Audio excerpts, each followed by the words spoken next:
ឲ្យបានឆ្ងៃឆ្ងាញ់អងអំបុក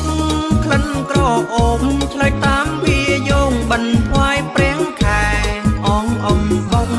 យើងរងវងប្រុសស្រីសែនសមរម្យចូលទុនភ្លុន